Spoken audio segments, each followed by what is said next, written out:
அக்ஷய திருதியைக்கும் தங்கம் வாங்குவதற்கும் எந்த விதமான சம்பந்தமும் கிடையாது. ஆனா இதுக்கு ஒரு காரணம் இருக்கு. Oscar is always on right track. That is why Fast Track Taxi app உடனே டவுன்லோட் பண்ணுங்க. Summer holidays வந்தாச்சு, நம்ம GT Holidays வந்தாச்சு. South India's #1 travel brand. இந்த அக்ஷய திருதியைக்கு வெறும் 1000 ரூபாய் செலுத்தி இன்னைக்கு கோல்ட் ரேட்லயே அட்வான்ஸ் புக்கிங் பண்ணுங்க. பிரின்ஸ் ஜுவல்லரியோட நிறைய சேவ் பண்ணுங்க. அக்ஷய திருதியை நாள்ல தங்கத்தை தானமாக கொடுக்கணும் அப்படின்னு சாஸ்திரம் சொல்லுது. ஏன் இதை தானமா கொடுக்கணும் அப்படின்னு சொல்லும்போது, ஒரு நல்ல நாள்ல இதெல்லாம் செய்யவே கூடாது அப்படிங்கிற மாதிரியான விஷயங்கள் அக்ஷய திருதியை பொறுத்து என்ன? தங்கம் வாங்கணும்ன்ற ஒரு எண்ணம் வந்துடுச்சு. நிறைய பேர் செய்யக்கூடிய ஒரு தவறு, கடன் வாங்கி தங்கம் வாங்குவது.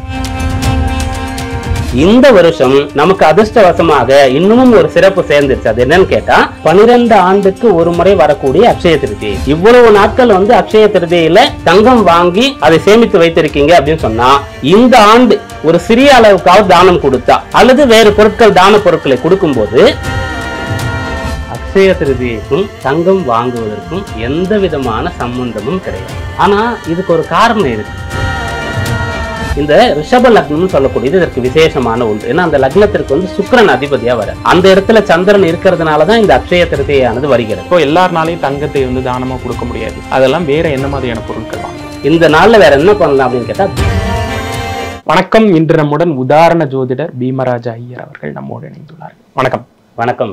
அக்ஷய திருதியை வருதுனாலே இப்போ நகைக்கடை விளம்பரங்களை வச்சுதான் ஓஹோ அக்ஷய திருதியை பக்கத்துல வருது போல அப்படிங்கிறது நமக்கு தெரியுது. முதல்ல இந்த அக்ஷய திருதியைனா என்ன சாமி? ஓம் ஸ்ரீம் ரீம் ஸ்ரீம் கமலே கமலாலய பிரசீத பிரசீத ஸ்ரீம் ரீம் ஸ்ரீம் மகாலட்சுமி நமோ நமஹா. மகாலட்சுமி நமஹா. அதாவது மகாலட்சுமிக்கு உண்டான விசேஷமான நாள் தான் இந்த அக்ஷய திருதியை அப்படின்னு சொல்றது. இதனுடைய மகத்துவங்கள் என்னென்ன அப்படின்னு பார்க்கும்போது, ஒரு யுகங்கள்னு சொல்லி நமக்கு இருக்கு. அதுல இப்ப நாம இருக்கிறது கலியுகம். முதல் யுகம் கிருத்த யுகம், அப்புறம் திரேதா யுகம், அதன் பிறகு துவாபர யுகம், இப்ப கலியுகம். இதுல இந்த திரேதா யுகம் சொல்லக்கூடிய ராமாயண காலம் இருக்கு இல்லையா, ராமபிரான் அவதரித்தார் இல்லையா, அந்த காலம் திரேதா யுகம்ன்றது தோன்றியதுதான் இந்த அக்ஷய திருதியை நாள். அதாவது ராமபிரான்னு சொல்லக்கூடியவர் தான் இந்த ராமராஜ்யம் நம்ம சொல்றோம். ஒரு இல், ஒரு சொல், ஒரு வில் நம்ம எப்படி இருக்கணும்னு சொல்றதுக்கு உதாரணமா வாழ்ந்து காட்டிய ஒரு அவதார புருஷன். அந்த ராமாயண காலம் தோன்றியதற்குண்டான யுகம் ஆரம்பித்ததே இந்த நாள் தான் சொல்லும்போது, இதை விட இந்த நாளைக்கு விமர்சையா வேற எதுவும் சொல்ல வேண்டிய அவசியமே இல்லை. இது இல்லாம குசேலன் அவள் கொடுத்து கிருஷ்ணர்கிட்ட செல்வபுரியா தன்னுடைய நகரத்தை மாத்திக்கிட்டார் இல்லையா, அந்த நாளும் இந்த நாளாகத்தான் இருக்கு. பாண்டவர்கள் அக்ஷய பாத்திரம் வைத்து வந்தவர்களுக்கு எல்லாம் அன்னம் பாலித்தார்கள் அல்லவா, அந்த நாள், அந்த அக்ஷய பாத்திரம் அவர்களுக்கு சூரிய பகவான் அருளிய நாளும் கூட இந்த அக்ஷய திருதியை நாள் தான். இது போல இன்னும் நிறைய மகத்துவங்கள் இந்த நாள்ல இருக்கு. அதனால இந்த நாள் விசேஷமாக கொண்டாடப்படுது. இப்ப இந்த அக்ஷய திருதியில தங்கம் வாங்குறது அப்படின்னு சொல்லுவாங்க. அதுக்கும் ஏதாவது தொடர்பு இருக்கா? இல்ல அக்ஷய திருதியில நம்ம என்ன வாங்கினாலும் அது பெருகும் அப்படிங்கிற ஒரு ஏதாவது கான்செப்ட் இருக்கா? அக்ஷய திருதியைக்கும் தங்கம் வாங்குவதற்கும் எந்த விதமான சம்பந்தமும் கிடையாது. என்னங்க சொல்றீங்க? டப்புன்னு இப்படி சொல்லிட்டீங்க. அது கொஞ்சம் விவரமா சொல்லுங்க. அது என்ன? அதை விவரமா சொல்லணும்னு சொன்னா, நீங்க இந்த அக்ஷய திருதியைக்கு தங்கம் வாங்கணும்ன்ற இந்த விஷயத்தை முதல்ல கேள்விப்பட்டது கடந்த ஒரு 10-15 ஆண்டுகளாகத்தான் இருக்கும். உங்களுடைய தாத்தா பாட்டி காலத்துல இது போல ஒரு விஷயம் இருந்ததாக அறிந்திருக்கிறீர்களா? இல்ல, இப்போ ரீசன்ட் டைம்ல அது நான் சொல்லிட்டேன், ஆடு பார்க்கும்போது தான் நமக்கே தெரியுது ஓஹோ இடையில ஏற்பட்டது. ஆனா இதுக்கு ஒரு காரணம் இருக்கு. நெருப்பு இல்லாம புகையாதுன்னு சொல்லுவாங்க இல்லையா, அப்படி இந்த தங்கத்திற்கும் அக்ஷய திருதியைக்கும் ஒரு சம்பந்தம் இருக்கு. இல்லாம எதுவுமே வராது. அப்படி பார்க்கும்போது இந்த அக்ஷய திருதியை நாள்ல தங்கத்தை தானமாக கொடுக்கணும் அப்படின்னு சாஸ்திரம் சொல்லுது. தங்கம்னு சொல்லும்போது இதுக்கு ஸ்வர்ணம், கனகம், காஞ்சனம்னு சொல்லி நிறைய பேர் இருக்கு. அதுல தங்கத்தை தானம் பண்ணும்போது என்ன சொல்லுவாங்கன்னா ஸ்வர்ண தானம் அப்படின்னு சொல்லுவாங்க. இதை தானமா கொடுக்கணும். ஏன் இதை தானமா கொடுக்கணும் அப்படின்னு சொல்லும்போது, இந்த நாள் இவ்வளவு மகத்துவமான நாள் நம்ம சொல்லிட்டோம். அப்ப இந்த நாள்ல நம்ம 1 கொடுத்தா 3 திரும்பும் அப்படின்னு சொல்லக்கூடிய ஒரு விஷயமா இருக்கு. இது ரொம்ப குறைவா சொல்லக்கூடிய எண்ணிக்கை. ஆனா 100 மடங்கு, 1000 மடங்கு, லட்சம் மடங்கு திரும்ப நமக்கு கிடைக்கக்கூடிய நாள். நம்ம ஒன்றை தானமாக செய்தா, தானம் சொல்லக்கூடிய விஷயம் எப்போதுமே செய்தா அது பலன் தான் கொடுக்கும். ஒரு தானம் செய்யக்கூடிய ஒருவருக்கு அவருடைய முன்னேழு பின்னேழு தலைமுறைக்கும் அந்த தானம் பலனை கொடுக்கும். சாதாரண நாள்ல, வருஷத்துல 365 நாள்ல எந்த நாள்ல கொடுத்தாலும், அது இந்த அக்ஷய திருதியை நாள்ல கொடுத்தா 100 மடங்கு அதிகமான பலன் கொடுக்கும். அப்போ எந்த பொருள் அதிகமா கிடைச்சா நம்ம இந்த பூ உலகத்துல ரொம்ப சிறப்பா இருக்கலாம் அப்படின்னு கேட்டா தங்கம் தான். தங்கத்தை விட வேற எந்த ஒரு விஷயமும் நமக்கு இல்லை. வஸ்திர தானம் கொடுக்குறோம், நிறைய ஆடைகள் வேணுமா, ஓரளவுக்கு மேல ஆடை இருந்தால் நம்மளால மெயின்டைன் பண்றதே கஷ்டம். அது போல வேற எந்த ஒரு பொருள், தானியங்கள் நிறைய கிடைச்சிருது, வண்டி வாகனங்கள் கிடைக்குது அப்படின்னு சொன்னா எதையுமே நம்ம வந்து அளவுக்கு அதிகமா வைக்க முடியாது. ஆனா இந்த தங்கம்னு சொல்லும்போது அதிகமா வந்தாலும் கூட அதை நம்மளால பாதுகாத்து வைக்க முடியும்.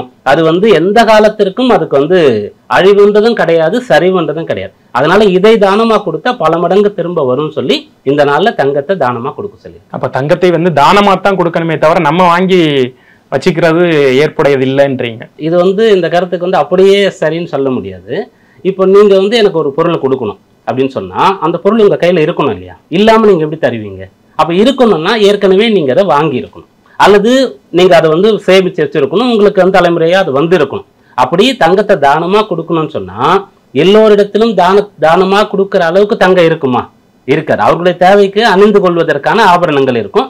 அப்படி இல்லைன்னு சொன்னா பெண் பிள்ளை பிறந்துட்டா இப்பயே கல்யாணத்துக்கு சேர்க்கணும்னு சொல்லி அதுக்காக சேர்த்து வச்சுட்டு இருப்பாங்க.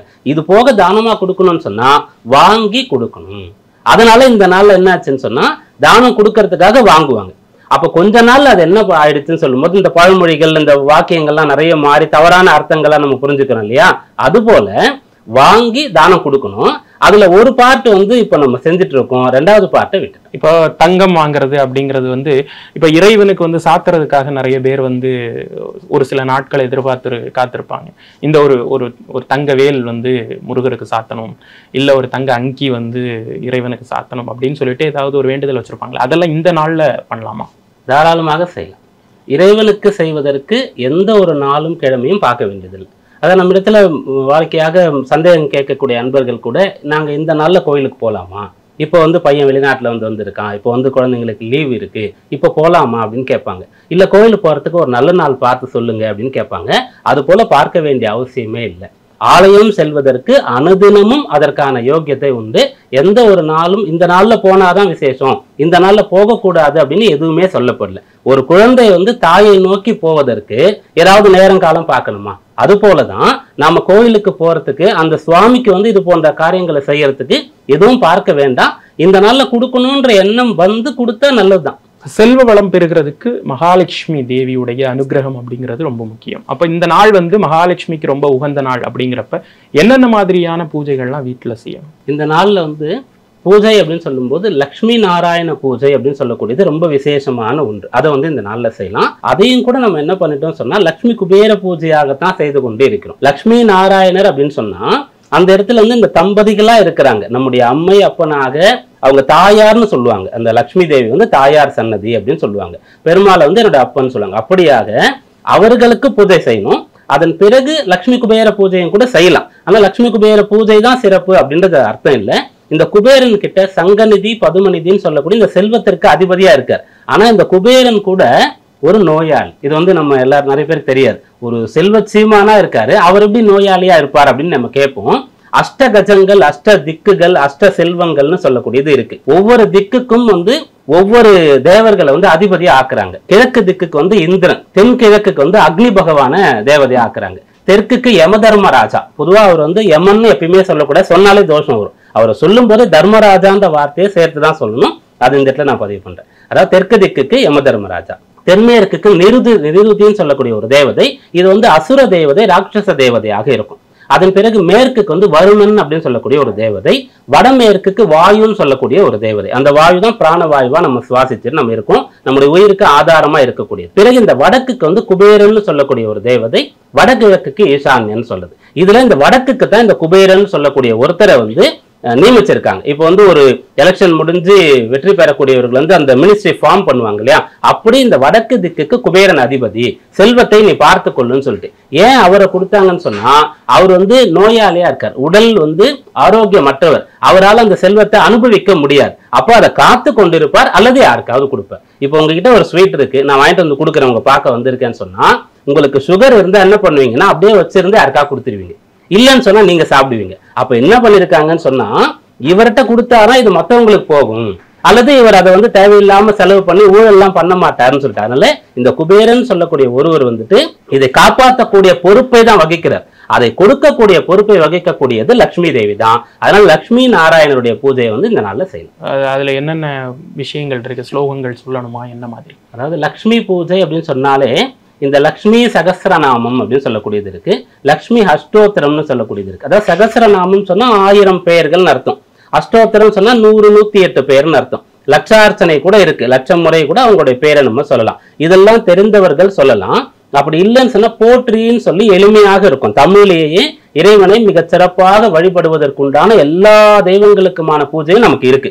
அதனால லக்ஷ்மிக்கு வந்து போற்றின்னு சொல்லக்கூடியது இருக்கும். திருவிளக்கு போற்றி அப்படின்னு சொல்றது இருக்கும். அப்படியாக அந்த போற்றியை 108 முறை சொல்லி நல்ல நறுமணமிக்க மலர்களை கொண்டு லட்சுமி தேவியுடைய படம் வீட்டுல இருந்து அதை எடுத்து வச்சு பூஜை பண்ணணும். பெருமாள் படம் இருந்து ரெண்டும் சேர்த்து வைத்து பூஜை பண்ணலாம். அப்ப இந்த லட்சுமிக்கு வந்து நிறைய பாடல்களை பாடணும் அப்படின்னு சொல்லியிருக்காங்க. அதாவது வேதங்கள் வந்து ரிக், யஜூர், சாம, அதர்வனன்னு சொல்லி 4 வேதங்கள் இருக்கு. இதுல ரொம்ப எளிமையாக இறைவனை வழிபட்டு அவருடைய அருளை பெறுவதற்கு இந்த சாமவேதம் துணை புரியுது. சாமவேதம் அப்படின்னு சொன்னா என்னன்னா இது சங்கீதமா இருக்கும், ஒரு ராகமாக ஸ்வரமாக இருக்கும். அப்ப இறைவனை பாடல் பாடி நீ வந்து சீக்கிரமாக அடையலாம் அப்படின்னு சொல்லியிருக்காங்க. அப்படி எந்த ஒரு பூஜை செய்தாலும் கூட அந்த தெய்வம் சம்பந்தமான பாடல்களை பாடுவது ரொம்ப சிறப்பு. அப்போ லக்ஷ்மி தேவி சம்பந்தமான, லக்ஷ்மினா லக்ஷ்மி மட்டும் கிடையாது, சரஸ்வதி, லக்ஷ்மி, பார்வதி, முப்பெரும் தேவியர்கள் நம்ம சொல்லுவோம். அப்ப அவங்களுக்கான பாடல்களை கூட பாடி நம்ம வந்து அவங்கள பூஜிக்கலாம். முதல்ல என்ன பண்ணணும்னு சொன்னா அந்த லக்ஷ்மி போற்றி சொல்லலாம், அவங்க படம் எடுத்து வச்சுக்கலாம். சில இடத்துல விக்கிரகங்கள் இருக்கும், அதை எடுத்து வச்சுக்கலாம். பெருமாளுடைய வடிவம் இல்லாம சில இடத்துல சால கிராமம் வச்சிருப்பாங்க, இதை வைத்துக் கொள்ளலாம்.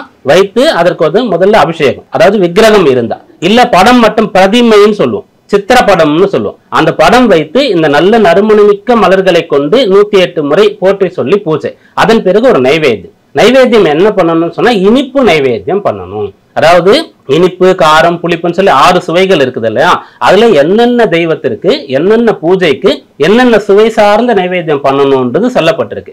அதுல மகாலட்சுமி தேவிக்கு வந்து இனிப்பு, அதுல வந்து பாயசான்ன பிரியை அப்படின்னு சொல்லுவோம். அந்த வந்து பால் பாயசம் நம்ம சொல்லுவோம் இல்லையா, அந்த பாயசம் பண்ணி அவங்களுக்கு நைவேத்தியம் பண்ணலாம். அல்லது இனிப்பு பண்டம் ஏதோ ஒன்று, சர்க்கரை பொங்கலோ கேசரியோ ஏதோ ஒரு இனிப்பை வந்து அங்க நைவேத்தியம் பண்ணி அதை குழந்தைகளுக்கு முதல்ல கொடுக்கணும் அப்படின்னு சொல்லப்பட்டிருக்கு. நம்ம என்ன பண்ணுவோம்னா பூஜை எல்லாம் பண்ணா முதல்ல பெரியவங்களுக்கு கொண்டு போய் கொடுப்போம். பூஜை பெரியவர்கள் செய்யணும், பிரசாதம் முதல்ல குழந்தைகளுக்கு கொடுக்கணும் அப்படின்னு சொல்லப்பட்டிருக்கு. அப்ப அந்த இனிப்பை குழந்தைகளுக்கு கொடுக்கணும். அப்ப வேண்டிக்கணும். இந்த லக்ஷ்மி தேவி அப்படின்னு சொல்லும் போது லக்ஷ்மிக்கு சஞ்சலாயை நமக அப்படின்னு ஒரு பெயர் இருக்கு. சஞ்சலம் அப்படின்னு சொன்னா நம்முடைய மனசு வந்து சஞ்சலமா இருக்கா அப்படின்னு நம்ம கேட்போம், யாரோ டல்லா இருந்தா. அப்போ வந்து நிலையற்றதுன்னு அர்த்தம். லக்ஷ்மி தேவி எப்போதுமே நிலையாக ஒரு இடத்துல இருக்க மாட்டாள். சஞ்சலம் சொல்லி ஒரு இடத்துல இருந்து மற்றொரு இடத்துக்கு நகர்ந்து போய்கொண்டேதான் இருப்பா. அப்படிப்பட்டவளை என்னிடத்துல, என்னுடைய வீட்டுல, உள்ளத்துல, இல்லத்துல நிலையாக இரு அப்படின்னு சொல்லி வேண்டிக்கணும். அந்த லக்ஷ்மின்னு சொல்லும்போது செல்வத்திற்கு அதிபதி மட்டும் இல்லாமல் அந்த லக்ஷ்மின்னு சொன்னா ஆரோக்கியத்தையும் சந்தோஷத்தையும் நன்மக்கட்பேரையும் தாம்பத்திய ஒற்றுமையும் இது எல்லாத்தையுமே லட்சுமி தேவி தான் கொடுக்கணும். இதெல்லாம் கிடைக்கணும்னு இந்த நாள்ல பூஜை செய்து வேண்டிக்கணும். இப்ப செய்ய வேண்டியவை நம்ம பேசிட்டோம், செய்யவே கூடாததுன்னு ஒரு விஷயம் இருக்கும் இல்லையா, ஒரு நல்ல நாள்ல இதெல்லாம் செய்யவே கூடாது அப்படிங்கிற மாதிரியான விஷயங்கள் அட்சய திருதியை பொறுத்து என்னென்ன? இதுதான் வந்து ரொம்ப முக்கியமான ஒரு கேள்வி. நிறைய பேர் தெரிந்து கொள்ள வேண்டிய விஷயம், தகவல் இதுதான். இந்த நாள்ல என்ன பண்றோம்னு சொன்னா தங்கம் வாங்கணும்ன்ற ஒரு எண்ணம் வந்துடுச்சு. அதனால நிறைய பேர் செய்யக்கூடிய ஒரு தவறு, செய்யக்கூடாத ஒன்றை செய்யக்கூடிய ஒரு அம்சம் என்னன்னு சொன்னா கடன் வாங்கி தங்கம் வாங்குவது. இதை அறவே செய்யவே கூடாது. இந்த நாள்ல எதை செய்தாலும் 1 100ஆக 1000ஆக பெருகும். அப்ப இந்த நாள்ல கடன் வாங்கிட்டோம் அப்படின்னு சொன்னா கட்டாயமாக கடன்காரராகத்தான் இருப்போம். கடனை அடைக்கவே முடியாது. எப்பாடுபட்டாவது பெரும் பொருள் சம்பாதித்து அடைத்தாலும் வேறு ஒரு கடன் வந்துடும். அதனால இந்த நாள்ல வந்து கடன் வாங்கவே கூடாது. இது வந்து ரொம்ப முக்கியமான விஷயம். 2வது, இந்த நாள்ல செய்யக்கூடிய ஒன்று திரும்ப வரப்போகுது. எல்லாமே வந்து நியூட்டன் லா மாதிரி எவரி ஆக்ஷன் வந்து திரும்ப ரியாக்ஷன் ஆகத்தான் போகுது. அது வந்து ஒரு வினைக்கு ஒரு எதிர்வினை நடக்கும் சாதாரண நாட்கள்ல. இந்த நாள்ல பல எதிர்வினைகள் நடக்கும். அப்ப இந்த நாள்ல ஒருவருடைய மனம் புண்படும்படியாக அவரை வந்து நம்ம ஏசக்கூடாது, அவதூறு சொல்லக்கூடாது, திட்டக்கூடாது. அவர் வந்து கஷ்டப்பட்டாரு சொன்னா அதே போல நம்ம வந்து நிறைய பேர் வந்து இன்னைக்கே திரும்ப நடந்துருமா, நான் காலையில திட்டிட்டு பாக்குறேன், நைட் வரைக்கும் யாரும் திட்டுறாங்களான்னா நடக்காது. அதுதான் கடவுளுடைய செயல். அதனால்தான் அரசன் அன்று கொள்வான் தெய்வம் நின்று கொள்ளும் சொல்லியிருக்கு. அதனால மறுபடியும் அதே போல விஷயம் நமக்கு வரும். அப்ப யாரையாவது தண்டிக்க கூடாது, கண்டிக்க கூடாது. இந்த நாள்ல பொய் பேசக்கூடாது. இந்த நாள்ல இன்னொரு விஷயம் செய்யலாம் அப்படின்னு சொன்னா மருத்துவம் பார்த்து கொள்வதை ஒத்தி வைக்கலாம். அதாவது யாருக்குன்னு கேட்டா நலிந்தோர் கிள்ளை நாளும் கிழமையும் அப்படின்னு சொல்றாங்க. ரொம்ப உடல் பாதை அதிகமா இருக்கு, நான் போய் தான் ஆகணுன்றவங்க எதையுமே பார்க்க வேண்டாம், ஹாஸ்பிட்டலைஸ் பண்ணிடலாம். அவங்கள பெட்ல அட்மிட் பண்ணலாம், சர்ஜரி பண்ணலாம், அதுக்கு எந்த விஷயமே பார்க்க வேண்டாம். எனக்கு வந்து ஓரளவுக்கு டாலரன்ஸ் இருக்கு, ரொம்ப பெரிய பிரச்சனை இல்ல, டாக்டர்கிட்ட ஒரு அப்பாயின்மெண்ட் வாங்கலான்னு இருக்கேன்னு சொன்னா இந்த நாள்ல கிடைத்தா வாங்க வேண்டாம். வழக்கமான அங்க அட்மிட் ஆயிருக்கக்கூடியவர்கள், வழக்கமான வைத்தியம் பார்த்து கொள்ளக்கூடியவர்கள் எல்லாம் செய்யலாம். ஏன்னா நம்ம ஒரு விஷயத்தை சொல்லும்போது அதை தவறாக புரிந்து கொள்ளக்கூடிய வாய்ப்பு இருக்கிறதுனால இது போல விளக்கங்களை கொடுக்குறோம். அப்போ புதுசாக ஒரு சிகிச்சையை இந்த நாள்ல தொடங்கக்கூடாது அப்படின்னு சொல்லக்கூடிய விஷயம் ரெண்டாவது. மூன்றாவதா இருக்கக்கூடிய விஷயம் என்ன அப்படின்னா, இந்த நாள்ல தீய விஷயங்களை பற்றி சிந்திக்கிறது, பார்க்கறது, கேட்கறது செய்யவே கூடாது. திரும்ப திரும்ப அதை பார்க்கறதா நமக்கு ஆயிடும். அது போல இந்த நாள்ல வந்து நம்ம எது நம்ம வேண்டாதது, நமக்கு இது நடக்கக்கூடாது, இதை வந்து நம்ம செய்யக்கூடாது அப்படின்னு நினைக்கிறோமோ அதெல்லாம் இந்த நாள்ல தவிர்க்கும். சாமி, இப்போ ஒரு பூஜை சொன்னீங்க, லட்சுமி நாராயண பூஜை அப்படின்னு சொல்லிட்டு, அந்த பூஜையை செய்யக்கூடிய நேரம் என்ன? அதாவது பூஜையை வந்து 2 விதமாக செய்யலாம், இன்னும் கேட்டால் 3 விதமாக செய்யலாம். இது போல ஒரு விசேஷமான நாள்னு சொன்னா அந்த நாள் முழுக்க எப்போ வேணாலும் செய்யலாம். உதாரணத்துக்கு விநாயகர் சதுர்த்தி நம்ம கொண்டாடுவோம். இந்த நேரத்தில் தான் பூஜை பண்ணணுன்றது கிடையாது. அந்த நாள் முழுக்க எப்போ வேணாலும் விநாயகருக்கு பூஜை பண்ணலாம். அதுபோல வரலட்சுமி பூஜை விரதம் சொல்றது செய்யலாம். அது போல இந்த நாள் முழுக்கவே மகாலட்சுமிக்கு உண்டான பூஜைகளை இல்லத்திலும் செய்யலாம், ஆலயத்திலும் செய்யலாம். குறிப்பா இந்த டைம்ல தான் செய்யணும் அப்படின்னு பார்க்கும்போது அதற்கான சில லக்னங்கள் இருக்கிறது. இந்த ரிஷப லக்னம்னு சொல்லக்கூடியது இதற்கு விசேஷமான ஒன்று. ஏன்னா அந்த லக்னத்திற்கு வந்து சுக்கிரன் அதிபதியா வர, அந்த இடத்துல சந்திரன் இருக்கிறதுனாலதான் இந்த அக்ஷய திருதியானது வருகிறது. அந்த ரிஷப லக்னத்துல இந்த முறை வந்து செய்ய முடியாம இருக்கு. ஏன்னா அது வந்து கரெக்டா அந்த யமகண்ட காலத்துல வந்துடும். அதனால அதை தாண்டி துலா லக்னம்னு சொல்லக்கூடிய லக்னத்துல செய்யலாம். அது வந்து இந்த நாள்ல மாலை நேரத்துல வரும். அதாவது இந்த நாள் மாலை 5ஆம் தேதி, ஆமா 30ஆம் தேதி அன்றைக்கு மாலை 5:30 7 மணிக்குள்ளாக துலா லக்னம் இருக்கும். அந்த நேரத்துல செய்யலாம். பகல்ல தான் செய்யணும் அப்படின்னு சொல்லக்கூடியவர்கள் வந்து முற்பகல் 11 மணியிலிருந்து 12 மணிக்குள்ளாக இந்த பூஜையை செய்யலாம். இது வந்து லக்ன ரீதியாக சொல்லப்பட்டது. அதன் பிறகு ஹோரைன்னு சொல்லக்கூடிய ஒரு விஷயம் வந்து மிக விசேஷமான பலனை நமக்கு தரக்கூடியது. அந்த ஹோரை ரீதியாக பார்க்கும்போது காலை 7 மணியிலிருந்து 7:30க்குள்ளாக செய்யலாம். இது ஒரு ஹோரை. அந்த 7:30 மணிக்கு மேல யமகண்ட காலம் வருது அப்படின்றதுனால. அதன் பிறகு காலை 9லிருந்து 10, மாலை நேரத்துல 4 மணியிலிருந்து 5 மணி, பிறகு மாலை நேரத்துல வந்து 6 மணி to 7 மணி, இந்த நேரங்கள்லாம் பூஜை செய்யலாம். இது வந்து இந்த பூஜைக்கான லக்ன நேரம், இந்த பூஜைக்கான ஹோரா நேரம், இதுல செய்யலாம். இப்ப அந்த அட்சய திருதியுடைய தாற்பயமே தங்க தானம் தான் அப்படிங்கிற மாதிரியான ஒரு விஷயம் சொன்னீங்க. இப்போ எல்லாருனாலையும் தங்கத்தை வந்து தானமா கொடுக்க முடியாது, இல்ல தங்கத்தை வாங்குறதே இப்போ இன்னைக்கு காலத்துக்கு ஒரு குதிரை கொம்பா இருக்கு. அப்படிங்கிறப்ப வேற என்ன மாதிரியான தானங்கள், இல்ல பொருட்களை வாங்கி சேமிச்சு அதை தானம் பண்றது, அதெல்லாம் வேற என்ன மாதிரியான பொருட்கள் வாங்கலாம்? புறமான ஒரு கேள்வி. இந்த நாள்ல வேற என்ன பண்ணலாம் அப்படின்னு கேட்டா தானியங்களை தானமா கொடுக்கலாம். தானியம்னு சொல்லும்போது நவதானியம் நம்ம சொல்றோம் இல்லையா, அதை அப்படியே கொடுக்கலாம். அல்லது இப்போ ஒரு உளுந்துன்னு சொன்னா அதை வந்து உளுந்தம் பருப்பாகவும் கொடுக்கலாம். கோதுமைன்னு சொன்னா கோதுமை மாவாகவும் நம்ம கொடுக்கலாம். அப்படி நவதானியங்கள் தானம் கொடுக்கறது ரொம்ப விசேஷமானது. பிறகு என்னால பிரசாதமாக செய்து கொடுக்க முடியும் அப்படின்னு நினைச்சா தயிர் சாதம், தத்யோன் நம்ம அப்படி சொல்லுவோம். இது வந்து ரொம்ப விசேஷமான ஒன்று. தயிர் சாதத்திற்கு உண்டான மகத்துவம் வேற எந்த ஒன்றுக்குமே கிடையாது. இந்த தயிர் சாதம் வந்து எவ்வளவு பெரிய விருந்தா இருந்தாலும் சரி கடைசியில பரிமாறப்படும். ஏன்னா எல்லா சுவையை விட இது அற்புதமான சுவை. ஏன்னா முதல்ல ரொம்ப சுவையா இருக்கிறது நம்ம சாப்பிட்டுட்டோம் சொன்னா கொஞ்சம் சுவை கம்மியா இருக்கிறது அப்புறம் பிடிக்காது. அப்ப தயிர் சாதத்தை கடைசியில வச்சிருக்காங்க. ஒரு 100 ஐட்டம் 200 ஐட்டம் கூட பெரிய பெரிய கல்யாணத்துல பரிமாறுவாங்க. அதுல கூட தயிர் சாதம் கடைசியா இருக்கும். அப்படி சாப்பிடுவதற்கும் சுவையாக இருக்கும். அதுல பாலும் தயிரும் வெண்ணையும் இது போல அந்த கோமாதா கிட்ட இருந்து கிடைக்கக்கூடிய எல்லாமே சேர்ந்து இருக்கும். அதற்கு வைக்கக்கூடிய அந்த அரிசி வந்து ரொம்ப மிருதுவாக குழைந்து இருக்கும். இதெல்லாம் இந்த லட்சுமி தேவிக்கு ரொம்ப பிடித்தமானது. தயிர் சாதம் பண்ணலாம். அதன் பிறகு வேறு பொருட்களை எங்களால கொடுக்க முடியும்னு சொன்னா வஸ்திர தானம் செய்யலாம். வஸ்திர தானம் சொல்லும் போது வந்து அணிந்து கொள்ளக்கூடிய ஆடைகள், அது வந்து பாரம்பரிய ஆடைகளை தானமாக செய்யணும். இப்ப நம்ம பயன்படுத்தக்கூடிய ஆடைகளை விட வேட்டி, துண்டு, புடவை, ரவிக்கு இதை வந்து தானமா கொடுக்கறது ரொம்ப விசேஷமா இருக்கும். அதன் பிறகு இந்த அக்ஷய திருதி எப்போ வருது அப்படின்னு கேட்கும்போது கடுமையான கோடை காலம், அக்னி நட்சத்திர காலம், சூரியன் வந்து தகிக்கக்கூடிய காலம். அதனால இந்த காலத்துல யாரும் இந்த கோடை வெப்பத்தினால பாதிக்கப்படக்கூடாதுன்னு சொல்லி பாதணிகள், எல்லாருக்கும் இந்த காலனின்னு சொல்றோம் இல்லையா, இதை வந்து கொடுக்கலாம். குடை பிடித்து செல்றோம் இல்லையா, அதை கொடுக்கலாம். விசிறி கொடுக்கலாம். விசிறி கொடுக்கும்போது அந்த விசிறி வந்து பிளாஸ்டிக் விசிறியா இல்லாம பனை ஓலை விசிறியா இருக்கிறது ரொம்ப விசேஷமானது. அதாவது பெரியவர்களுக்கு சேவை செய்யும் போது நாங்கெல்லாம் சின்ன வயசுல தாத்தா பாட்டிக்கெல்லாம் செஞ்சிருக்கோம். இந்த வெயில் காலத்துல விசிறி விடு அப்படின்னு சொல்லுவாங்க. அப்ப இந்த பனை ஓலை வீட்டுல இருக்கும், அதை எடுத்து அப்படியே விசிற மாட்டோம். கொஞ்சம் தண்ணி எடுத்து அதுல தெளிச்சுட்டு, அது தண்ணி செல்லுன்னு இருக்கும். அப்பெல்லாம் கிணத்துல இருந்து எடுப்போம் இல்லையா, ஐஸ் வாட்டர் மாதிரி இருக்கும். கொஞ்சம் 2 பக்கமும் தண்ணி தெளிச்சுட்டு விசிறும் போது அது அவங்களுக்கு அவ்வளவு சந்தோஷமா சுகமான ஒன்றாக இருக்கும். அவ்வளவு அழகா கூட்டு மடியில வச்சு உட்கார வச்சு கொஞ்சுவாங்க அவங்க இது செய்யும் போது. இப்படி ஒரு சேவை செய்யறேன்னு சொல்லிட்டு அப்படி இந்த பனை ஓலை விசிறியை வந்து தானமா கொடுக்கலாம். இதெல்லாம் வந்து இந்த நாள்ல செய்யக்கூடிய தான பொருட்கள். இப்ப ஜோதிட ரீதியாக அட்சய திருதியைக்கும் இந்த நாளுக்கும் ஜோதிடத்துல ஏதாவது விசேஷமான பலன்கள் அந்த மாதிரி இருக்கா? கட்டாயமா இருக்கு.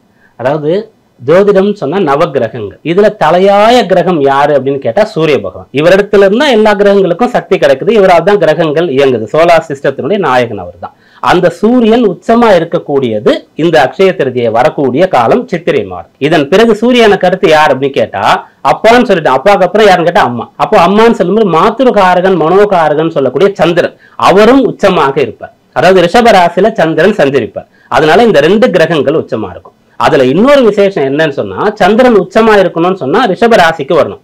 கிருத்திகை நட்சத்திரம், ரோகிணி, மிருகசீரிஷம் இந்த நட்சத்திரங்கள் அவர் இருக்கணும்.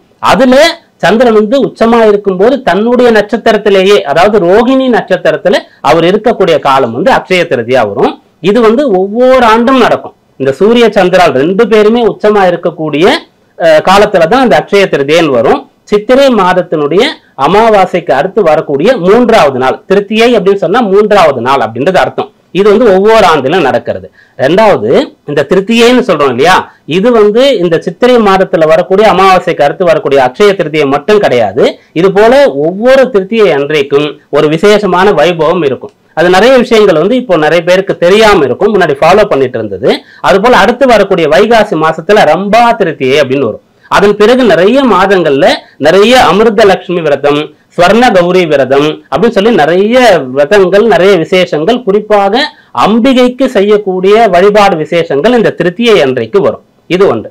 அதன் பிறகு இந்த திருத்தியை தான் இப்போ முக்கியமானது. திருத்தியைன்னு சொன்னா திதி 3வது திதி, அதை கொண்டுதான் இந்த பண்டிகையை வந்து நம்ம இப்போ செலிப்ரேட் பண்றோம் இந்த நாளை. இதே போல ஒவ்வொரு திதிக்கும் மகத்துவம் உண்டு. அதுல இது ஒரு திதி. முதல் திதி வந்து பிரதமை அப்படின்னு சொல்லுவோம். இதைதான் வந்து இந்த பங்குனி மாதத்துல தமிழ் புத்தாண்டுக்கு முன்னாடி யுகாதி பண்டிகைன்னு பாரத தேசத்துல வேறு பல மாநிலங்கள்ல வந்து தங்களுடைய புத்தாண்டாக கொண்டாடுவாங்க. 2வது த்விதியை அப்படின்னு சொல்லக்கூடிய திதியை வரும். இது வந்து தீபாவளியின் பிறகு யமத்விதியைன்னு சொல்லி வட மாநிலங்கள்ல விசேஷமாக கொண்டாடக்கூடிய ஒரு அம்சமா இருக்கிறது. 3வது தான் இந்த அக்ஷய திருதி. அதன் பிறகு சதுர்த்தி வந்து விநாயக சதுர்த்தி. பஞ்சமின்னு சொன்னா நாக பஞ்சமி, கருட பஞ்சமி. சஷ்டின்னு சொன்னா தீபாவளியை ஒட்டி வரக்கூடிய ஸ்கந்த சஷ்டி. சப்தமின்னு சொன்னா ரத சப்தமின்னு சொல்லக்கூடிய விசேஷமான ஒரு பண்டிகை. அஷ்டமின்னா கண்ணனுடைய ஜென்மாஷ்டமி. நவமின்னா ராமபிரானுடைய ஸ்ரீராமநவமி. தசமின்னு சொன்னா விஜயதசமி. ஏகாதசின்னு சொன்னா வைகுண்ட ஏகாதசி, ஒவ்வொரு மாதத்திலும் இந்த ஏகாதசி. துவாதசின்னு சொல்லும்போது மகாலட்சுமி அவதரித்த ஒரு திதியா இருக்கு. ஏகாதசி விரதம் பூர்த்தி பண்றது இந்த துவாதசி தான். துவாதசி பாரணேன்னு சொல்றது. திரையோதசின்னு சொல்லும்போது ஒவ்வொரு மாசமும் வந்து பிரதோஷ விரதம் கொண்டாடக்கூடியதா இருக்கு. சதுர்த்தசின்னு சொல்லும்போது ஒவ்வொரு மாதத்திலும் சிவராத்திரி விரதம், அமாவாசைக்கு முன்னதாக வரக்கூடிய தேய்பிரை சதுர்த்தசி வந்து மாத சிவராத்திரி விரதம் சொல்லி இது தீபாவளி பண்டிகையில விசேஷமாக நரக சதுர்த்தசி அப்படின்றது வருது. அப்புறம் அமாவாசை நம்ம வந்து முன்னொரு வழிபாடு, பௌர்ணமி சொன்னா தெய்வங்களுக்கு உண்டான நாள் சொல்லி இந்த திதிகள் வந்து இவ்வளவு விசேஷமா இருக்கு. இது வந்து இந்த ஆண்டினுடைய அக்ஷய திருதி சம்பந்தமான விசேஷம். இப்ப 2025 இந்த 30 ஏப்ரல் 30 வரக்கூடிய இந்த அக்ஷய திருதியைக்கு என்ன ஸ்பெஷல்? இது வந்து ரொம்ப விசேஷமான ஒரு கேள்வி. ஏன்னா ஒவ்வொரு வருஷமும் அக்ஷய திருதியை வருது. இந்த வருஷம் ஏதாவது ஸ்பெஷல் இருக்கான்னு கேட்டா கட்டாயமா இருக்கு. 12 ஆண்டுக்கு ஒரு முறை வரக்கூடிய அக்ஷய திருதியை. எப்படி அப்படின்னு பார்க்கும்போது நம்ம மாமாங்கம், மகாமகம் அப்படின்னு கொண்டாடுவோம் இல்லையா, இது குருவுடைய தொடர்புல வருது. குரு வந்து ஆண்டுக்கோள்னு சொல்லுவோம். ஒரு ஆண்டு முழுக்க ஒரு ராசியில் இருப்பாரு. அவர் மீண்டும் அந்த ராசி கட்டத்தை சுற்றி வந்து அந்த ராசிக்கு வருவதற்கு 12 ஆண்டுகள் ஆகும். இதை குரு பரியாயம், குரு வட்டம் அப்படிலாம் நம்ம சொல்லுவோம். அப்படி இந்த அக்ஷய திருதியைன்னு சொன்னா சூரியன் மேஷத்துல உச்சமா இருக்கணும், சந்திரன் ரிஷபத்துல உச்சமா இருக்கணும். இதுதான் ஒவ்வொரு ஆண்டும் இப்படி நடக்கும். இந்த வருஷம் நமக்கு அதிர்ஷ்டவசமாக இன்னமும் ஒரு சிறப்பு சேர்ந்துருச்சு. அது என்னன்னு கேட்டா, அந்த சந்திரன் உச்சமாகக்கூடிய ரிஷப ராசியில் தான் இப்ப குரு சஞ்சரிக்கிறார். அதிசீக்கிரமா குரு பயிற்சி ஆக போறாரு. ஆனா அந்த பயிற்சிக்கு முன்னாடி இந்த அக்ஷய திருதியை வந்துட்டதுனால அந்த உச்சமான சந்திரனோடு குருவும் சேர்ந்து இருக்கார். குரு சந்திர கஜகேசரி யோகம்னு வருது. மீண்டும் இது போல வரணும்னு சொன்னா 12 ஆண்டுகள் வரும். இதோடு சேர்ந்து சூரிய சந்திரன் உச்சம், சந்திரன் குரு சேர்க்கையோடு சுக்கிரனும் உச்சமா இருக்கார். அதனால இந்த ஆண்டு வந்து 12 ஆண்டுக்கு ஒரு முறை வரக்கூடிய விசேஷமான ஒன்று. இவ்வளவு நாட்கள் வந்து அக்ஷய திருதியில நீங்க தங்கம் வாங்கி அதை சேமித்து வைத்திருக்கீங்க அப்படின்னு சொன்னா இந்த ஆண்டு ஒரு சிறிய அளவுக்காவது தானம் கொடுத்தா அல்லது வேறு பொருட்கள், தான பொருட்களை கொடுக்கும் போது இந்த 12 ஆண்டுக்கு ஒரு முறை கொடுத்ததுனால இது எந்த அளவிற்கு பெருமோ இன்ட்டு 12 உங்களுக்கு பெருகும். அதனால லட்சுமி கடாட்சம் எப்போதும் உங்களிடத்துல நிலைத்திரும். இந்த பெருகக்கூடிய தன்மை அப்படிங்கிறத பத்தி நீங்க பேசுறப்ப தங்கம் வாங்கியே தீரணுங்கிற ஒரு கட்டாயத்துக்குள்ள நம்ம வந்து தள்ளப்பட்டோம். அக்ஷய திருதினாலே தங்கம் வாங்கணும் அப்படின்னு சொல்லிட்டு கிராமுக்கு நியரஸ்டா 9,000க்கு மேல 9,000 to 9,200க்குள்ள டிராவல் ஆயிட்டு இருக்கு. அப்போ கண்டிப்பாக தங்கம் வாங்கணுங்கிற தேவை இல்லை இல்லையா? இதுவும் வந்து நேயர்களுக்கு வந்து தேவையான ஒரு விஷயம்தான். அதாவது தங்கம் அப்படின்னு சொல்லக்கூடியது இந்த நாளில் வாங்க வேண்டிய தொடர்பு சாஸ்திர ரீதியாக இந்த அக்ஷய திருதியைக்கு இல்லைன்னு நம்ம சொல்லியிருந்தாலும் தானம் கொடுக்கணும்னாலும் வாங்கி கொடுக்கலாம் அப்படின்னு ஒரு விஷயம் சொல்லியிருக்கோம். அதோடு சேர்ந்து காரணம் எதுவா இருந்தாலும் அந்த விளைவு வந்து நன்மையான விளைவு தான். தங்கம் வாங்குறது அப்படின்னு சொல்லும்போது நம்ம என்ன நினைக்கிறோம், தங்கம் வாங்கி வச்சுட்டா அதாவது பெரும்பாலானவர்களுக்கு நம்முடைய வீட்டு பெண் குழந்தைகளுக்கு திருமணத்துக்காக இதுதான். ரெண்டாவது வந்து நம்முடைய கணவனுக்கு நாளைக்கு ஏதாவது ஒரு வேலை கஷ்டம்னா பிசினஸ் வச்சுக்கிறத கொடுக்கலாம், ஒரு வீடு கட்டுறோம், ஒரு சொத்து வாங்க போறோம்னு சொன்னா இதை வச்சு நம்ம அதை மேனேஜ் பண்ணிக்கலாம் அப்படின்னு சொல்லி பண்றோம். அதனால தங்கம் வந்து காரணம் எதுவா இருந்தாலும் இந்த நாள்ல வாங்கணும்ன்ற அவசியம் இல்லைனாலும் கூட வாங்கி வச்சா நல்லது. இதை தாண்டி ஒரு தனி மனிதன் ஒரு குடும்பம் தங்கம் வாங்கும் போது இதனால தேசமே பயன்பெறுது. ஒரு தேசத்தினுடைய தங்க இருப்பு எவ்வளவு அப்படின்றத வைத்துத்தான் அந்த பொருளாதாரம் நிர்ணயிக்கப்படுகின்றது. அதனால காரணம் எதுவா இருந்தாலும் விளைவு நன்மையாக இருக்கு. எல்லோரும் தங்கம் தாராளமா வாங்குங்க. ஒரே ஒரு விண்ணப்பம் என்ன, ரெக்வெஸ்ட் என்னன்னு சொன்னா, கடன் பட்டு வாங்காதீங்க. உங்க சக்திக்கு என்ன முடியுமோ அதை வாங்குங்க. அதுல 100% அல்லது 10% தானமா கொடுங்க. இன்னமும் செல்வம் உங்களுக்கு கொழி. அட்சய திருதியை குறித்த நிறைய விஷயங்கள் எங்களோட பகிர்ந்துக்கிட்டீங்க. ரொம்ப நன்றி சார். நன்றி. அக்ஷய திருதியைக்கு பிரின்ஸ் ஜுவல்லரியில நீங்க வாங்குற ஒவ்வொரு 8 கிராம் தங்க நகைக்கும் 2000 மதிப்புள்ள தங்கம் இலவசம்.